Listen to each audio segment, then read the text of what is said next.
What is the location, kuya? This is where the Trick Eye Museum, the Busan something Trick Eye Museum. But where is? I think that's Busan Tower. Busan Tower, no? Yeah, it's the tallest tower around here. Baka pwede makakit dyan? Yeah, punta tayo dyan. Maka-close lang. This is Busan Tower.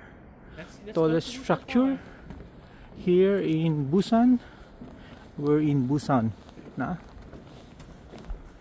Alam niyo ba yung Busan?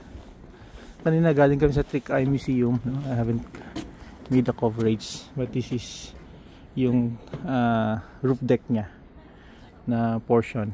Nandun pa yung Lotte Mall, na pinuntahan natin. Very close. Ha? Close lang siya. Oo nga. So Busan Tower, we can actually go to Busan Tower next. That is Busan Tower, oh, mataas, no? We'll be going there. Wow, very high. Ito yung outdoors niya, no? Ang gandang gayahin ko itong outdoors nito. Very expensive yung wood lang, no? But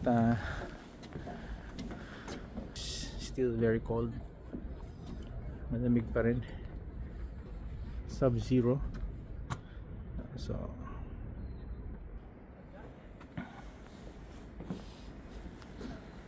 medyo Busan skyline siya. There are mountainous areas. Yesterday pumunta kami sa Gamcheon Village, yung parang squatter colony nila, parang Smoky Mountain, no? Kung sa Pilipinas pa.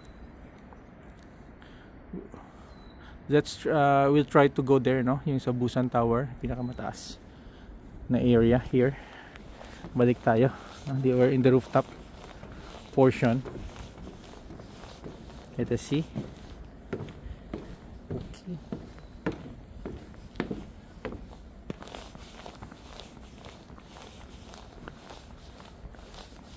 Ito yung rooftop niya portion. This is our third day here in Busan. Cheaper compared of course to Seoul or Incheon, which is the capital city. Okay.